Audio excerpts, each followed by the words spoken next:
Hello viewers, namaste to all of you.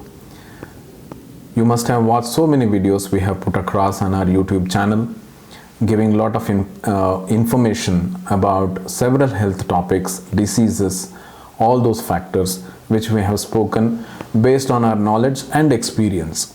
I am sure it would have all helped you or some of your relatives and friends and peers about understanding about health and the importance of it, including the diseases. In the last two previous episodes of my speech or my discussion about natural living or a routine, daily routine for natural living, we spoke about what's the importance when we wake up, exercise, food timing, work routine, work schedule, and how we should go about is all spoken in the first two episodes. I was about to speak about the most important aspect of our natural living in daily routine or daily routine in natural living is about how do we end our day and also the importance of sleep. Once we are done with our day-to-day work at the end of the day evening, if you watch the nature, most of the animals return to their den, to their nest. Why? Because I want to rest, recuperate, repair myself and prepare for the next day again. So what is important at that point of time? Spending time with the family in whatever way possible, with our spouse, with our parents, with our extended family, kids, everybody. That is a kind of de-stressing time for ourselves. We have gone through a lot of things through the day. So when we kind of de-stress ourselves, we stabilize, we ground ourselves mentally and be ready for the next day activities. And throughout the life, if we do that, automatically we have maximum productivity. Is it just enough to de-stress ourselves, or are we de-stressing at the right time? It's equally important for us to have the de-stressing aspect or time at the right time as well. It is not that I have my de-stressing time by 11 in the night and I probably have a drink or watch a movie or something else. No, that disturbs your, what we call it as circadian rhythm of our body. If you do at the wrong times, it will have a lot of impact on our hormones, neurobiochemicals, and leads to low-grade inflammation. That is one of the major causes for several chronic diseases as we understand in scientific way. So that's why we have to make sure that probably end your work by 6 o'clock and spend some time up to 9 o'clock with your family and have your dinner before 7:30 as much as possible. Early dinner is very important for us to make sure that you don't gain excess weight and also not lead to low-grade inflammation. Not just that, you have sufficient time between your dinner time and the sleep time, which is minimum about 120 minutes. Make sure of that which happens. Now we head to sleep. So what is sleep? Why it is so important? Sleep routine has two important things we need to understand. Most of us focus on quantity, but I would say quantity and quality both are important, but little inclined towards quality of sleep. If your quality of sleep is very good, even if you compromise little bit on quantity, it's all right. Your body is able to manage it. What's the right time to sleep? I would say it's about 9:30, 10 p.m. to 6 a.m.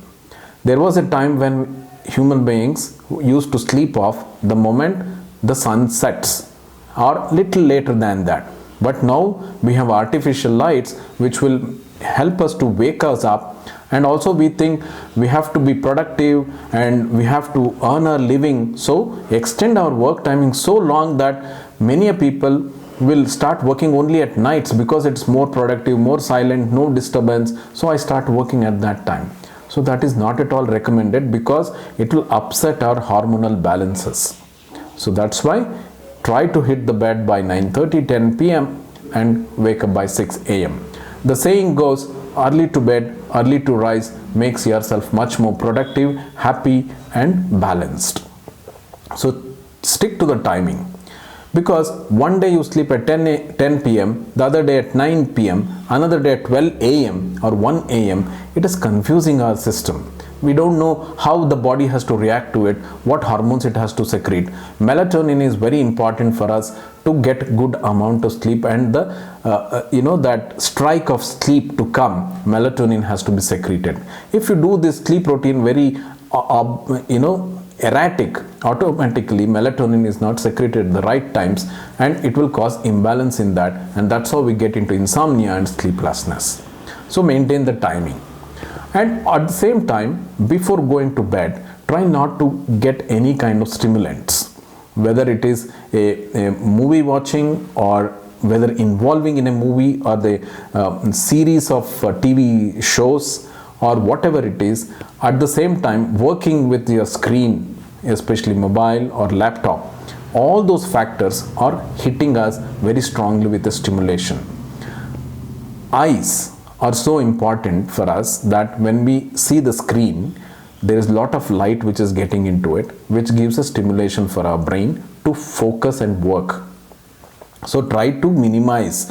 I would say, even if you want to watch TV, that is all right, but working with the laptop, more so with your mobile phone, that's very much negating our sleep routine, or the melatonin to be secreted and to get sleep is disturbing. So try to avoid mobile phones as much as possible unless it is really needed in an emergency. Second thing is, make sure that the place where you sleep is also equally important for us. The kind of mattress, the pillow, the bedspreads, bed sheets, all those things, try to make yourself as comfortable as possible. What is more suitable for you? Choose that which is good for your spine, for your musculature, and all those aspects. At the same time, good amount of ventilation in your room is also very important. Good flow of air through is very, very important for us to keep ourselves very calm and peaceful during the sleep. That also you need to take care. Cross ventilation is to be taken care during the sleep time. At the same time, what other things are very important for us?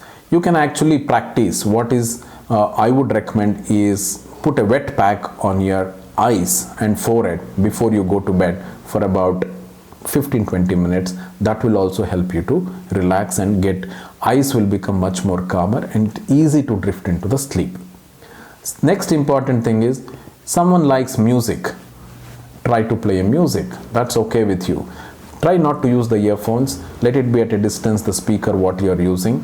Have a melodious which is suiting you and very calming kind of a music, so that it will help you to drift into the music as well. Drift into the sleep as well. So these are all the factors which are very important for us to get into sleep. When you have a good sleep, how it benefits us for our optimal health? You have all the repair mechanism acting in the sleep time. So when that happens, automatically our health improves, our disease proneness will reduce. Inflammation, low grade inflammation is at very minimal or nil when we sleep very well. Quality of sleep is very important for that to happen. So that's the reason why we need to make sure that we sleep at the right time and make sure that repair mechanism is maintained, so we are ready for the next day. That's how it's very important for us to sleep well. And it also helps us to, good sleep helps us to balance our emotions and be grounded. That is a major cause for many chronic diseases. So this is why sleep is very, very important for us. Following this routine from the time we wake up to till we go to the bed, take it from me that you are avoiding several chronic diseases to develop in course of time. So that's why this routine, daily routine of natural living is very important if you don't want to visit your doctors for any kind of chronic ailments at your old age. Have a graceful aging. This sleep routine will also help you to have a graceful aging. So I'm sure all this information will help you to maintain a good health and keep yourself away from diseases. Thank you for your patient hearing. Thank you.